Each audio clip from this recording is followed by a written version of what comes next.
On this episode of the Palm Beach Current, I welcome Gary Walker, a Palm Beach County soccer legend, and listen to him tell the story of how teams like England and Portugal ended up training for the World Cup here in Palm Beach Gardens. So, as we continue the World Cup themed editions here of the Palm Beach Current, I am thrilled to have Gary Walker as a guest today. Gary, I think you're going to have quite a story to tell, and the audience is going to be excited to hear. But welcome to the show. Thanks for having me. This is kind of out the blue. I got to hear a little bit about your company, Palm Beach Current, and as we all know, we live in paradise, and it's great to get the word out to everybody that's listening on the show and maybe further afield, because we do have a great facility here, and it's a great place to live and reside and what have you. So thank you for the opportunity. Great. So Gary, in terms of your position, maybe if you just want to give listeners a little bit of a background on who you are, what your role is, and then we'll get into, how you maybe helped bring together what of some of the things we're seeing in Palm Beach Gardens from a soccer perspective. Well, I've been here. I've lived in Palm Beach Gardens for 50 years, right here in Palm Beach Gardens. And when I first came here, there was one soccer field at, it was called Tanglewood, and there was about 3 or 4 softball fields that used to be converted into small recreation soccer fields for the Palm Beach Gardens recreation program. Uh, um, I had a men's team called the Palm Beach Ambassadors that we started in 1978, 79. And we actually was a men's adult team that played here, played out of Palm Beach Gardens, and we would play in the various state cup, national leagues, and also the local Gold Coast Soccer League back in the day. And there was a bunch of guys that were, moved into the area. We had a bunch of guys that used to come in from Scandinavian countries, because the season was the winter season. And I've been involved in the game ever since then. Here locally, I coached at St. Clair's School back in the day. Went on to coach Jupiter Christian for a season. I also coach still to this day to the Benjamin School, which is the middle school based here in North Palm Beach. And I coached the men's and Palm Beach Ambassadors team for a number of years. I also got involved coaching back in the day. It was called the Jupiter Sting program from 1990 to 94. When we played out of the Jupiter Community Park, which was a great new facility back in the day. And I left there in 94, kind of took a year off from the what you would call travel coaching, and decided to take a year's break. And I started up the Palm Beach Soccer Academy in 1996. So the club today is celebrating its 30th year. Long before any other youth soccer program was in Palm Beach Gardens or anywhere else in the area. We're lucky to say that we are one of the founders of soccer in the youth area. We also, as you mentioned, Chris, you know a lady by the Stephanie Stoloff. We started up the great soccer tournament called the Palm Beach Cup. We just finished our 18th Palm Beach Cup last Mother's Day weekend in May, right here in Palm Beach Gardens. When I started up the Palm Beach Cup, it was basically a fundraiser for the club, which we had about 40 teams in our first year. And over the last 16, 17, 18 years, we averaged around about 200 to 250 teams playing at the great facilities at the Gardens Park and also Mirasol, PGA National. I used to use the ballpark of the Palm Beaches, but now they've got this great facility here, which is kind of like focus on up here. So it's a Mother's Day weekend every weekend, and next year is going to be our 19th Palm Beach Cup. So heavily involved in soccer at all levels here. Thank you. Yeah, no, that's fantastic, and what a resume for soccer, especially in the summer of World Cup action here. But Gary, I'd like to ask you in terms of the international soccer community. I mean, you've seems like for 50 years you've had a very influential push on anything soccer here. But what drew the international teams to Palm Beach Gardens? I mean, I'm looking at countries from all over the world that have come here for the World Cup. We have teams playing in Kansas City, Seattle, San Francisco, Boston, Atlanta, Miami, down in Mexico, up in Canada, and they could have chosen anywhere to set up their headquarters for training. What brought England and Portugal here? Well, a little bit of backstory on that. Believe it or not, in 1989, a team which my grandfather played on called Arsenal Football Club. They're one of the big clubs in England. He just won the English Premiership last year. Arsenal came here to Palm Beach Gardens in 1989. They played against Independiente, who was the winners of the Argentinian First Division. The game was played at the Joe Robbie Stadium. It was a one-off game. Arsenal that year finished up winning the English, what we would call the old First Division, which actually turned into the EPL. They came over. They played against Independiente, and the game was played at the Joe Robbie Stadium in a sweltering day in the early August of 1989. I think it was 98 degrees on the field at the time. I'm pleased to say that Arsenal finished up winning 2-1. And one of the captains, the captain of the Arsenal team was an old friend of mine from London, a guy by the name of Tony Adams. Tony was the captain of Arsenal when he was 17 years of age. He was the one club player for 17 years. And Tony became the captain of Arsenal in England national team. So Tony and I go back close to 30 odd years. So when the facility, and Tony has been over here on numerous occasions with me doing soccer camps conducted locally here down at Oxford Academy and other places. So I said to Tony, when Tony was here, I said, Tony, come and look at these facilities. I said, Gary, these are outstanding. So I said to him, is there any chance of you putting me in touch with somebody from the English Football Association? So he put me in touch with the director, a lovely lady by the name of Emily Webb. Emily came over here about 18 months ago on a site visit, her and her sidekick, Steve Kemp. And I met with them and wined and dined them. They loved the facilities and we took them out. Anyway, cut a long story short, she said, Gary, we love the facilities, but we're looking at somewhere else. So I said, well, where is that? She said, we've been in contact with David Beckham. As you know, David Beckham is the founder and still to this day part owner of Inter Miami. So she said, we're going to take a look at Inter Miami's facilities. So they went down to Inter Miami. They met Beckham. He took them around, and they was going to stay at this very prestigious hotel in Fort Lauderdale called the Pier 66. So anyway, I never heard from Emily anymore. So anyway, one day out of the blue, she called me up. She said, Gary, unfortunately, the situation with Beckham and Inter Miami and the Pier 66 is not going to work out for various reasons. Can we come back to see you? So about a month after that phone call, she showed up on my door with Thomas Tuchel, the England national team coach, Steve Kemp, Anthony Barry, and some of the other staff. And we spent literally 3 hours looking at another venue in Palm Beach County and this venue here in Palm Beach Gardens. So when Thomas came out, I took a putter and a golf ball out of my car, and it was actually at the time when Real Madrid was here. If you recall, Real Madrid stayed here doing the World Club Championships over a year ago. So they was Yes. on fields one. They was on fields 1 and 2, and as you recall, Chris, they had this building built on the west side of fields 1 and 2 where Real Madrid, they came in the morning and they got changed there. There was a dressing room there, there was a bathroom. Anyway, so I got the putter out and I said to Thomas, look at this, look at this. I was putting a golf ball on fields 1 and 2. And of course, as the coach, as the next player, you want your players to play on a great facility, great fields, and these were just outstanding fields. The city of Palm Beach Gardens do a remarkable job, and I know all the guys over there very closely. And so anyway, that was the kind of introduction, and Emily and I worked very, very hard to make all this happen, and the rest is history. England came over, so that's how we got to come bring them here. I mean, that's truly amazing, and I mean, I think it speaks volumes of how well maintained the Palm Beach Gardens facilities are. Also, us as a city here, I mean, why wouldn't you want to be here, right? I mean, but I had never heard the part about David Beckham and wanting to bring them to Miami, right? So I think everybody loves an underdog story. I would say the Palm Beach Gardens was the underdog, maybe there in terms of the big city compared to what we have to offer. So fascinating background there, Gary. Thanks for sharing that.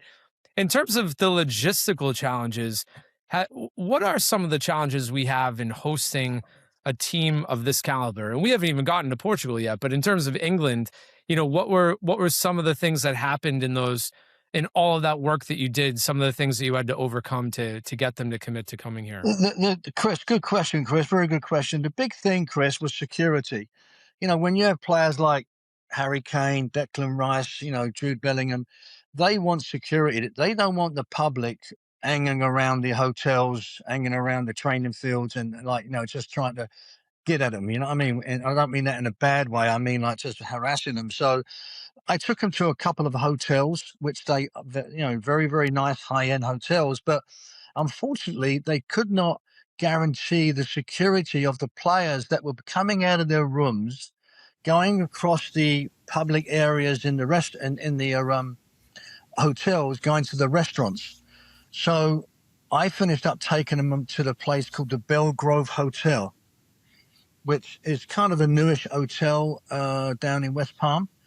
And the security there was awesome. As you drove up to the hotel, there is a security guard and a security gate, so nobody can get in there without even going through the security gate. And then England finished up, stayed at the Belgrove. In fact, they actually rented the whole hotel. And the group that I'm talking about was about, besides the players, there was an extra 50 to 60 people, trainers, staff, and what have you, chefs, and what have you. So there was a group of about 90 people. So the England national team had the exclusivity of staying at the Belgrove Hotel with no public being around. So that was the main thing Oh, that's of great. Yeah. for the Yeah, players. they must have liked that. How do you feel, did the community react the way that you envisioned? I mean, I know reading the Palm Beach Post, interacting with people that come over to my group here with Palm Beach Current. I mean, there was a lot of feedback of there was a buzz with that England team here. What was the community's reaction like to you? Was it what you anticipated?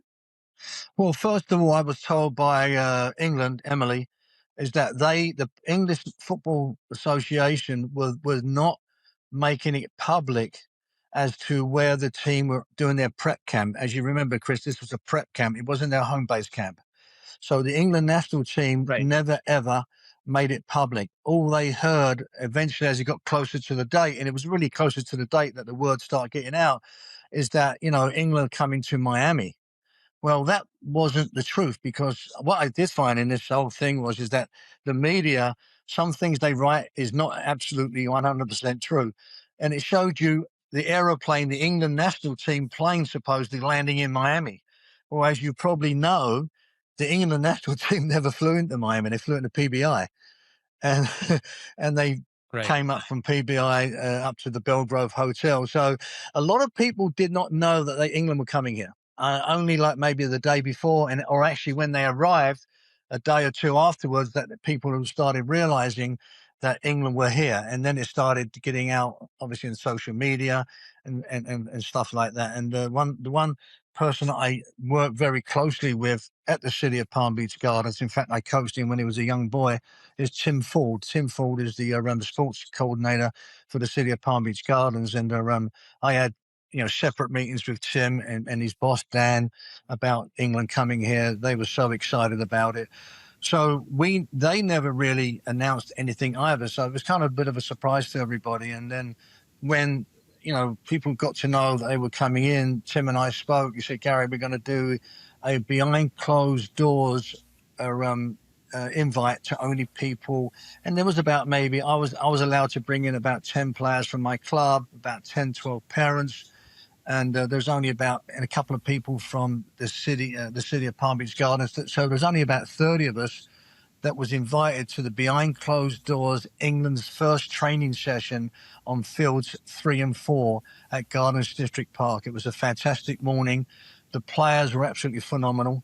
It was the first training session outside of the hotel, and they ran around and they trained for about an hour and 15, 20 minutes. I said hi to Thomas. I got to meet Steve and what have you. And the guys were absolutely phenomenal. I think one of your questions is that what was one of the favorite things that happened, and these players stood behind after the training session and signed every piece of information that was put in front of them: hats, shirts, programs and whatever, and they just done an excellent job of relating to the public that was invited behind closed doors. So that was a great day for us. Right. No, that's good to hear. I mean, obviously, with the soccer population we have here of fans, but certainly the kids, right? I mean, there's so many kids here. I've never seen so many kids play soccer on such beautiful fields as I ever have. I've lived all over the United States, and it's something truly special that we have here, no doubt about it. Gary, in terms of Portugal, did that story look similar? I mean, did England plan to do this before Portugal, or was Portugal before England? Well, another little backstory on that, Chris. I hope you don't mind me sharing this, but one of my ex teammates, a Uruguayan international player called Adrian Paz. Adrian lives and works in Palm Beach Gardens, and the Uruguayan national team in 2024 played in the Copa America tournament, which was hosted in America, as you probably know. And Adrian called me up out of the blue and said to me, Gary, the head coach of Uruguay, Bielsa, who's an Argentinian, coaches the Uruguay. In fact, he's coaching the Uruguayan national team in the World Cup here.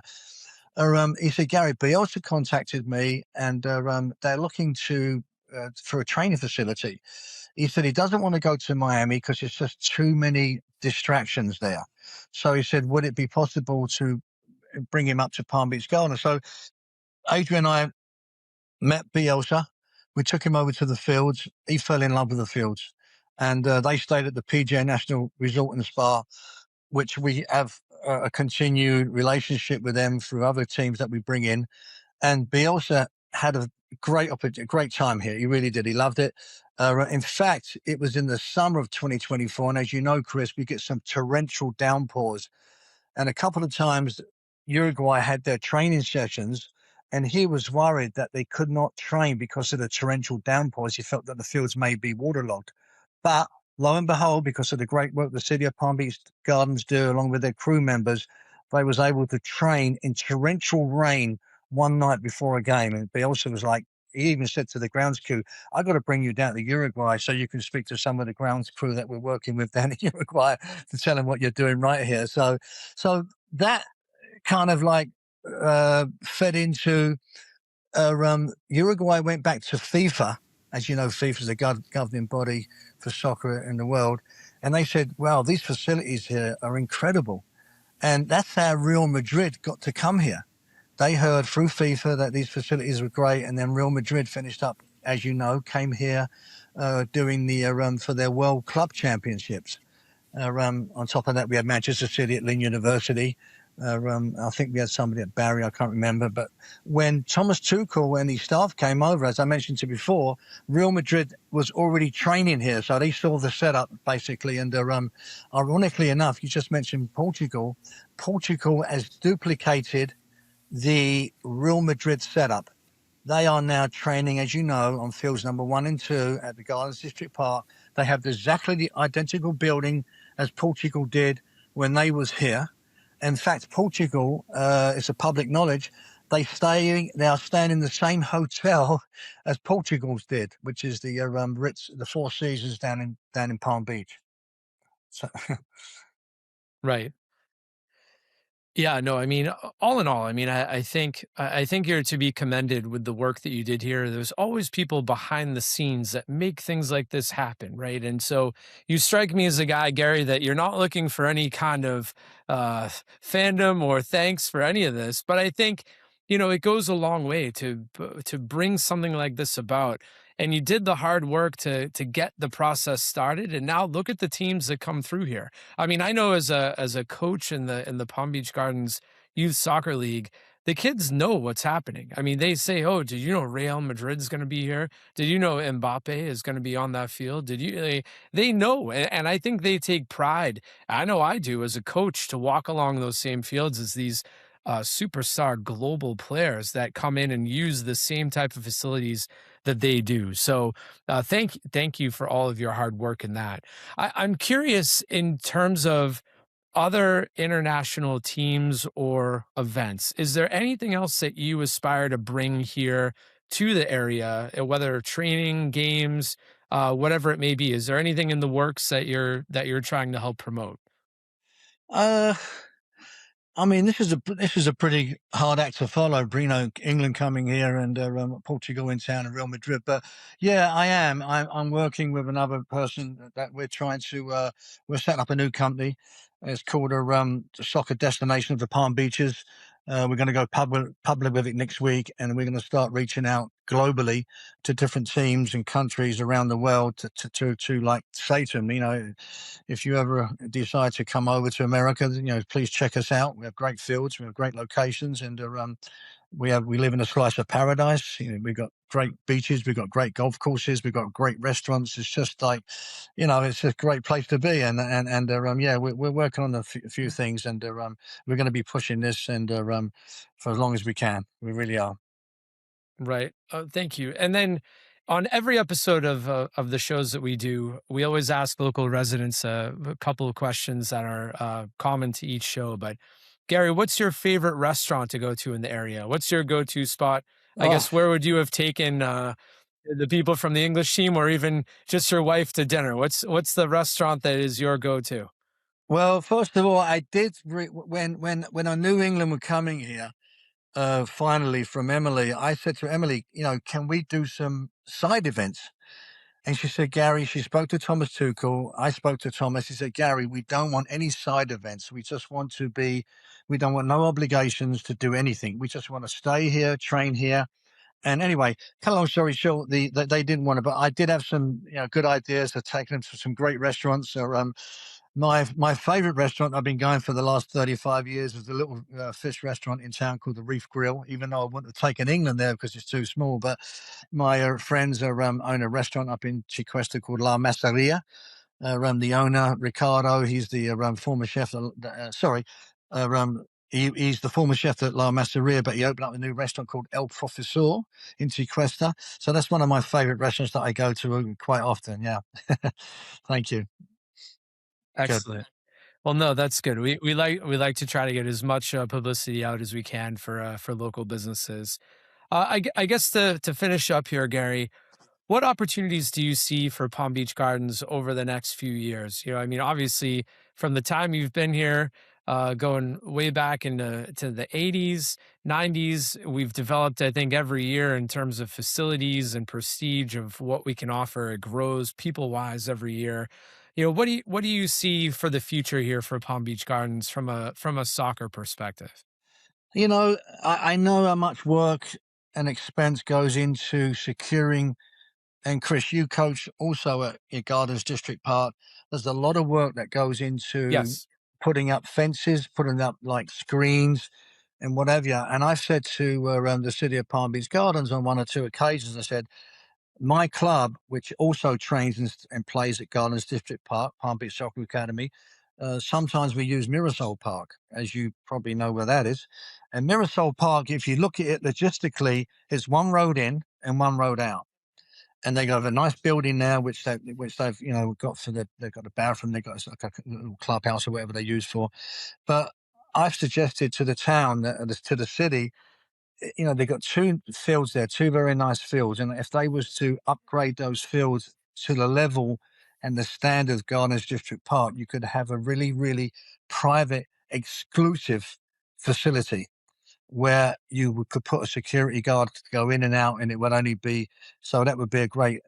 So anyway, that's something that I'm thinking about. It's something that I've shared with the city, and it all comes down to dollars and what have you. So that's something that I would think that would be great. And also the big long term thing uh, um, is to build a small stadium. A 15,000, 10,000 seater stadium, maybe try to get a USL team in here, Division One, Division Two. This way, you've got the soccer facilities which we train on, and then you have this great little stadium somewhere in Palm Beach Gardens where you could put together a professional team, not Major League Soccer. That's it's down the road, maybe 10, 15, not in my lifetime, but you know what the USL is, Chris, don't you? Yeah, like a Division One or Division Two team. That would be a Yes. great put Yes. together a little stadium I like that. That I would be I think that's fantastic. a great idea. I mean, I think if we had that type of venue, it would be well received for sure. Yeah, But yeah. well, Gary, it's been a pleasure to have you on an episode. I think our listeners will really enjoy the story of how some of this international soccer found its way to Palm Beach Gardens, and how you were the person behind the scenes that really helped pull that together. But don't be a stranger to the show, and we're glad that you were able to come on. Chris, I really appreciate what you just said about me. I don't do this to get a recognition. I don't. I'm a soccer person through and through, even before England or Real Madrid or Uruguay. I do it because I love the game, and I love the game. I want people to be exposed to whatever we can expose them to at the highest level, and that's what I do. So I will continue to do what I do, and I live, sleep, and dream about soccer. So let's go USA, let's go England. Yeah, yeah, we'll see how it goes. And I will be clear to say I was the one that sought Gary out. I did a lot of research here and wanted to understand more about how these teams came here. So yeah, Gary is definitely not self-promoting. I had to pull him in to do this. And I thank you for that. I think it'll go well. And yes, go USA. I think it's beautiful. Everybody's rooting for the USA. Everyone's rooting for other teams that they follow players on those teams. But Gary, again, a pleasure having you on board. Thank you so much. Chris and Miles, thanks ever so much. Great. I really enjoyed this. Cheers. Thank you so much. Bye bye.